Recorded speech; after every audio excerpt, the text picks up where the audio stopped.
Creating change is hard. Creating change is challenging. It's hard to change. It's hard to do something different. It's even harder to be something different. And typically we only change when the pain of doing what we've been doing is greater than the perceived pain of whatever change we're trying to create. But there's more to it than that. There's a momentum to it. There's habits to it. If the change is a big one, it can be kind of embedded in our identity and our sense of self and the way that we present ourselves. And not only that, by the expectations of those around us, by how those around us, those close to us, expect us to behave, what's quote unquote normal for us, the kind of person we are, what we typically do. Creating change under these circumstances is incredibly difficult. But I think one of the fundamental things to think about, or at least one of the fundamental questions to ponder, is if the key to change is overcoming temptation. This may not be universally true, but it's true often enough that I think it's worthy of spending some time pondering, spending some time thinking about. Specifically, when we're trying to create a change in our life, it seems fundamental that at some point we're going to have to say no. We're going to have to refuse our old ways of doing things. That in order to have the new, to say yes to the new, on a pretty fundamental level, we have to reach a point where we say no, sometimes make a very firm no towards the old. And that's a big part of what deciding to change is. It's not only deciding to be different or deciding to do something different, but it's deciding to not do what we've previously done. It's deciding to not be what we've previously been. And again, I think this is an interesting thing to ponder because it can be so easy to think about change only externally, or to think about change only as a future tense idea. Change is what will happen. Change is what we will be. But that change is very much influenced by the past, by our momentum, by our habits, by what we've previously done. And so it's an important thing to recognize that change as a process really has these two facets to it, the future and the past, and how we interact with both is in the present. And it's really a matter of us deciding which one we align with, which one we ally with the most. Do we choose the past or do we choose the future? Do we choose the change or do we choose to maintain what we've done prior, the past? Because I think we've all experienced a circumstance where we wanted to change something, but for whatever reason, we kept going back. We kept going back to whatever we were doing. Even if we knew it was unhealthy for us, even if we knew it was the wrong choice in the moment, we still did it. There was still that temptation. There was still something we were trying to get. There was still something we believed we could get from whatever we wanted to change. And these circumstances often are a reflection of our insides. That if we're not fully committed to a change on the inside, then our outsides are going to be kind of one step forward and one step back. We're not really going to progress. We're not really going to change in the way that we want because part of us is still trying to maintain that status quo, is still trying to stay the same. So we can catch ourselves in this kind of paradox, this kind of canceling out behavior of trying to change while trying to stay the same at the same time. And obviously these two ideas are in direct conflict with each other. That in order to change, we have to change. If we want to stay the same, then we have to stay the same. But there's no such thing as same change. It's one or the other. We have to decide which one we commit to. Because that's a really important piece right there. What are we actually committed to? How committed are we really to this change that we're trying to create? Because a lot of times, especially if fear is involved, we'll try to wait for a change to tell us it's the right thing before we really commit to it. We'll kind of dip our tippy toe into it and just try it out and see if it works. But because we're not really fully committed to it, it doesn't really fully commit to us either. We kind of get locked in a bit of a middle state. We're kind of get locked in this limbo state of being in between the old and the new, the same and the change. And so if it's change that we're trying to create in our life, if we really want to do something different,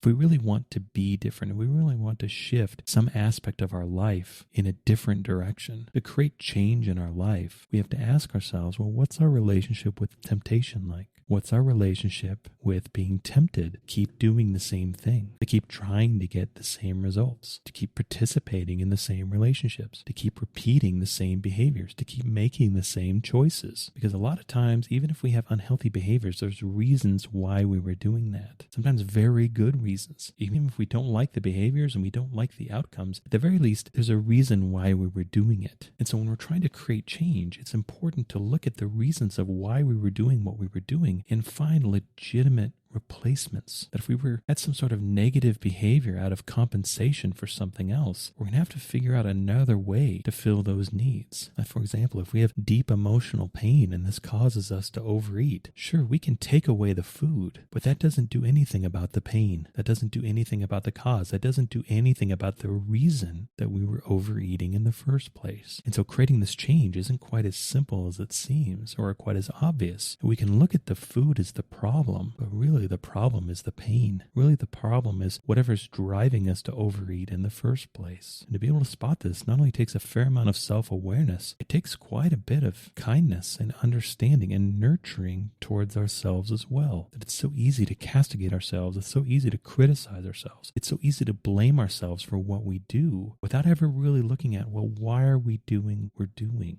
Is there a reason? Is there something? Is there some hole within us, some void within us that this behavior is at least trying to address, trying to feel, trying to ameliorate? And if so, is that really the problem? Is that really what needs attention? Because if I addressed my pain, then I wouldn't be driven to do whatever that pain is driving me and motivating me to do. It's kind of like if I'm suffering with an illness, is it more effective to look at symptoms or to look at the root cause? Yes, my symptoms can make me very uncomfortable, but oftentimes I won't really achieve lasting change. I won't really find a cure until I endeavor after and actually do something about whatever the root cause is, whatever is really going on, whatever is really driving these effects in the first place. If we find ourselves in patterns where we say we want to change, we say we want to do something different, but we keep finding ourselves not really changing, when we have the opportunity, we still kind of stick to what we've always done. We end up going back, we end up compromising, we end up kind of selling ourselves out to keep maintaining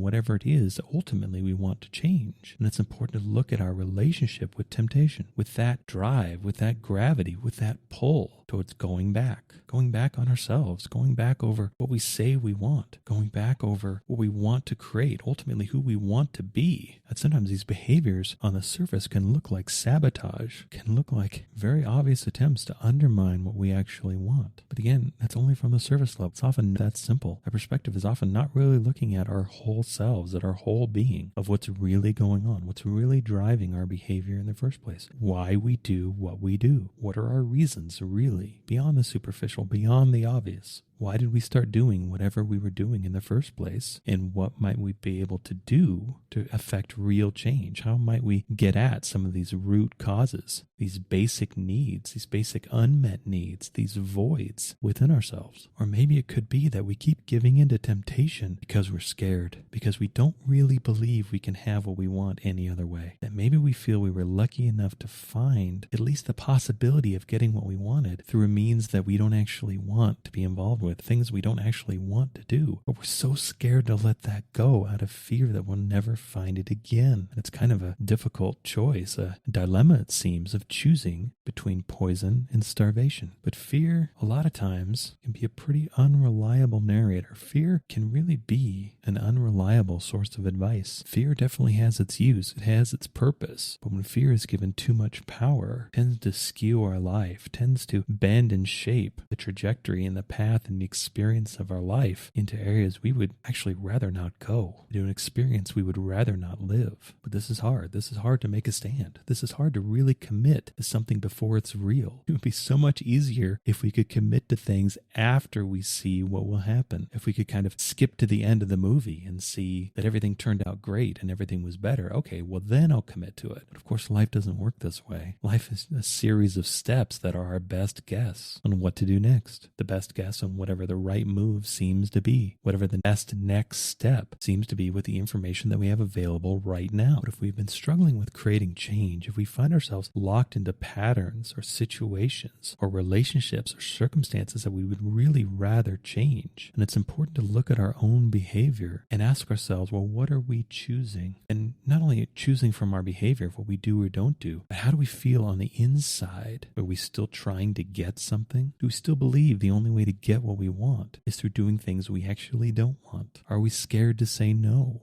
Are we scared to leave and abandon a situation that we know doesn't actually serve us because we're frightened that we won't be able to find what we need somewhere else? Or maybe we have the belief installed that we can only get what we want through suffering. We can only earn our keep. We can only earn our value through our own struggle, through our own strain. Life is this bank account of toil and struggle and strain and sacrifice, and we can only get what we want once we've made adequate deposits to these accounts. If we do believe that, I think it's important to test that theory. Even in our own lives, we can ask ourselves, well, in the times where I really got what I wanted, where I was really living the life I want, was that 100% directly related to my suffering beforehand? Or did it just kind of seem to happen? Even more than that, in the times of my life where I was feeling the best, was I already feeling pretty good? Did I access those times of feeling the best already from a place of feeling good? Or conversely, has it ever worked that I felt bad enough for long enough to spontaneously feel good? Does that inverse relationship exist? Can I create the kind of life I want purely through my own suffering? These are pretty leading questions, and my answer is pretty obviously and demonstrably no. In my experience anyway, I tend to get where I am through where I've been, that there's a relationship, that I tend to feel good when I already feel good, and I tend to feel bad when I already feel bad. And that in order to change, in order to flip that switch, I have to choose to feel good. I have to choose to do things that would lead me on the path of feeling good. It's not this inverse route where I'll find my way to the light if I can just dig down into the darkness as deep as I possibly can. No, I ascend through my own ascension. I don't somehow ascend through my own descent, through going deeper, through going lower. In fact, all that going deeper and going lower usually accomplishes is more darkness, more of the things I don't want. But as human beings, we're naturally risk averse. We would naturally stick to the path of the known rather than venture off into the unknown, all things being equal. But again, at least it's been my experience, that's not how change works. That in order to experience change, we have to change. And often, especially with bigger changes, we have to change on the inside first. We have to commit on the inside first. We have to believe on the inside first. We have to have faith on the inside first. We have to have confidence on the inside first. We have to believe in the change that we're trying to create before we can create it. And one of the ways we demonstrate our faith, one of the ways we demonstrate our belief is through refusing to go back, refusing to compromise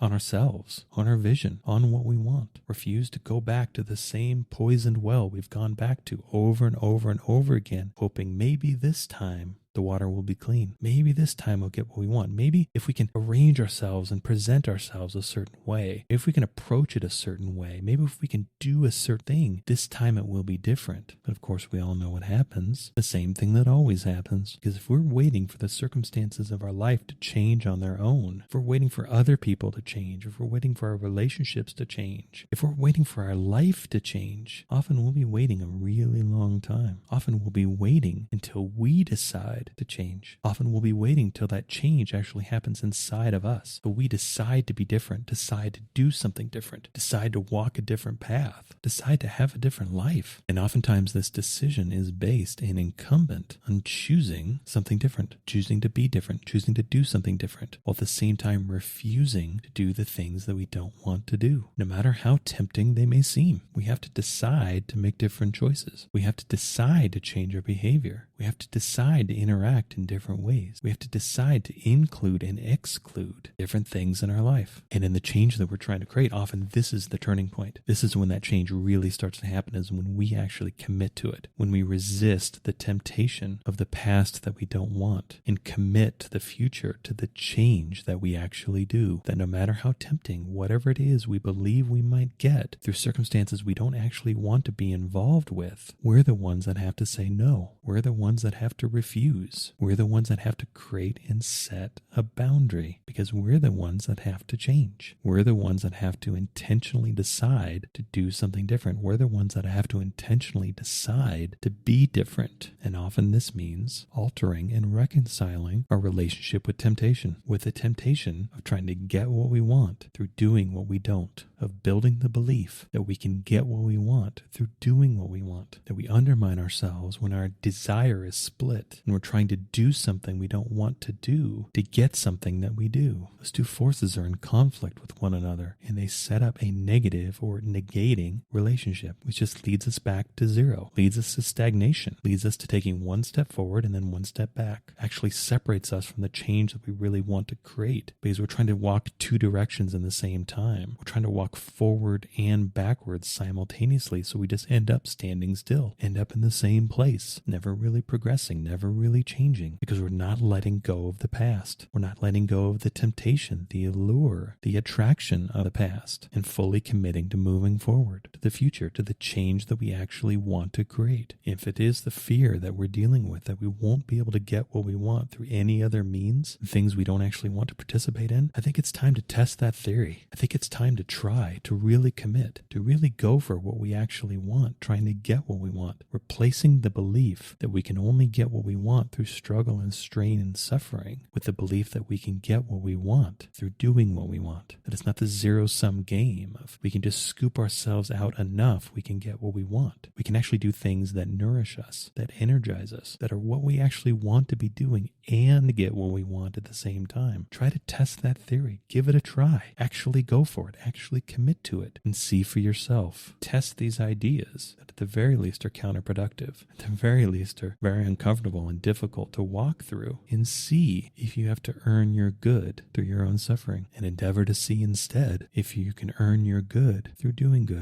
things you want, doing things you like, doing things that actually feel good, doing things that make you feel like a good person, like a whole person, like who and what you really are, of not cutting these backroom deals with yourself where you have to be other than what you want and who you are in order to get what you want. Challenge those assumptions. Give it a try. Commit to the change that you actually want to create by letting go of the temptation of the past, of past unhealthy, unhelpful, undesirable circumstances and patterns. Liberate yourself from past behavior by saying no, refusing to compromise, having the personal integrity and dignity to choose yourself. Choose what you really want. Choose to express who and what you really are. Choose to have confidence. Choose to be confident, because you're more committed to the fuller version of yourself than you are to the version of yourself trying to get your needs met through any means necessary. Believe you can have what you want. Believe you can live the life you want, and find your way there by letting go of the temptation to relive and recreate and perpetuate the past.